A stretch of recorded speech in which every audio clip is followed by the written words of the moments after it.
Welcome to learn short and typing with Vikas sir. Students finally आपका जो 15 Feb का first और सेकंड शिफ्ट की जो पेपर था वो कैंसिल हो चुका। आप सभी को पता ही चल गया होगा। एसएससी का नोटिफिकेशन मतलब एक ऑफिशियल एक नोटिस आया है और आपका अभी जो आपकी न्यू फ्रेश डेट है अभी तक आई नहीं है। अप्रैल में हो या मार्च में हो, आई थिंक मार्च अप्रैल में ही हो मार्च के बाद ही हो सकता है, मार्च के मतलब एंडिंग में ही हो सकता है, क्योंकि यहाँ पे CGL CHSL भी आया हुआ है आपका, इसलिए थोड़ा सा इस CGL और CHSL को थोड़ा उसको कंडक्ट करवा के उसके बाद आपका स्किल टेस्ट लिया जाएगा।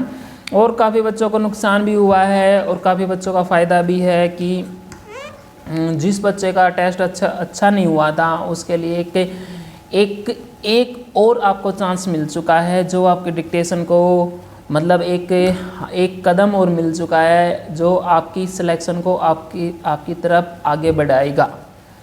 इसलिए आप जो डिक्टेशन है आपकी, मेरा मानना ये है कि आप आर्टिकल से ही प्रैक्टिस करें और प्रोग्रेसिव से प्रैक्टिस करें। केसी आपकी कोई भी दोनों शिफ्ट में है, दोनों शिफ्ट में से किसी शिफ्ट में नहीं आई है। आप केसी को तो छोड़ ही दें, आर्टिकल ही टाइप करें। आप द हिंदू की हम सेशन लेके आते हैं, आपका प्रोग्रेसिव सेशन लेके आते हैं, उसको अच्छे से पढ़ें, मतलब अच्छे से इसको टाइप करें, ट्रांसलेट करें। इसी के साथ शुरुआत करते हैं हम अपनी dictation.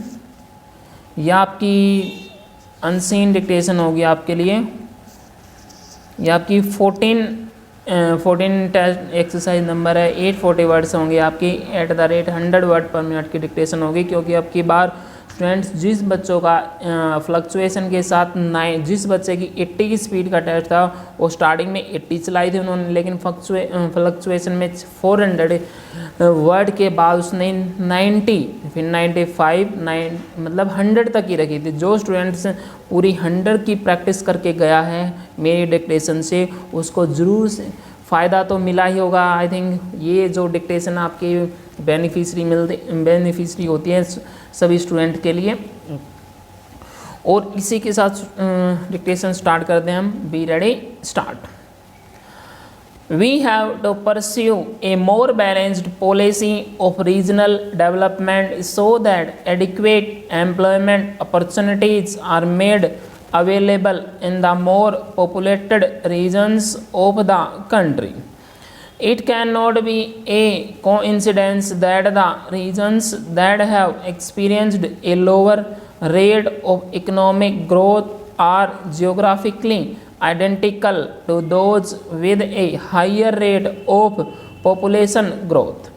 While analytics can debate whether it is development that enables the demographic transition or the other way round, policymakers must deal with the reality of this imbalance.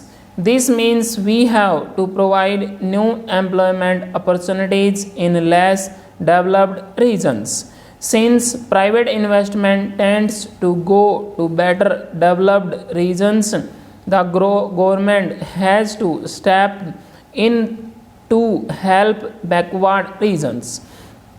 Given the paucity of state level resources, we have set up a background regions grant fund to augment development assistance in these regions. We are also launching the National Employment Guarantee Program to ensure livelihoods in these regions. Not only will these measures enhance employment opportunities and incomes and hence have an effect on demographic trends, but they will also ensure a higher participation of women in our workforce. It is an accepted fact that increased participation of women in the workforce will ensure an earlier demographic transition. While the three-pronged approach of focused attention on women and girls, a general enhancement of education and health levels and balanced regional development must be the core of any population stabilization strategy.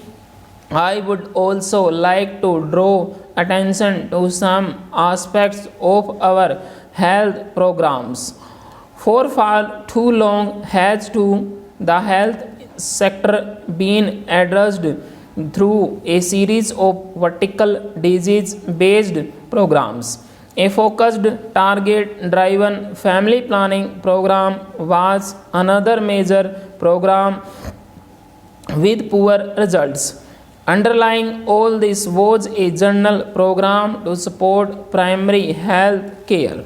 This vertical and horizontal fragmentation of health programs, coupled with a target driven approach to population stabilization in the past, has distanced the entire gamut of health services from the Aam Aadmi, who is the primary stakeholder in any service delivery program.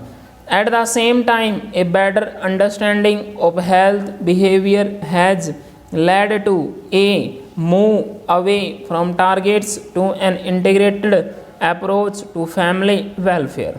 In this framework, it is essential to break down the disease centric goals in our health programs and to increase the stakeholders' role in the management of health sector. This shall be our major program for future. Our government has launched the National Rural Health Mission to facilitate this holistic, participatory, decentralized approach to our people's health care. The mission, which will function on the basis of a decentralized district plan for health care, will ensure stakeholder participation, enhanced investments, and proper privatization. It will provide accessible, affordable, accountable, effective, and reliable primary health care to the poor and vulnerable sections of the population so as to achieve the goals of national population policy and national health policy. The reproductive and child health program will be integrated into the mission and become subsumed in it. I hope that this mission does for our health care sector what the Sarvo Shiksha Abhiyan is doing for our education sector. Our government is committed to increasing the resources committed to primary health care so that there is substantial improvement in all demographic and health indicators over the next 5 years.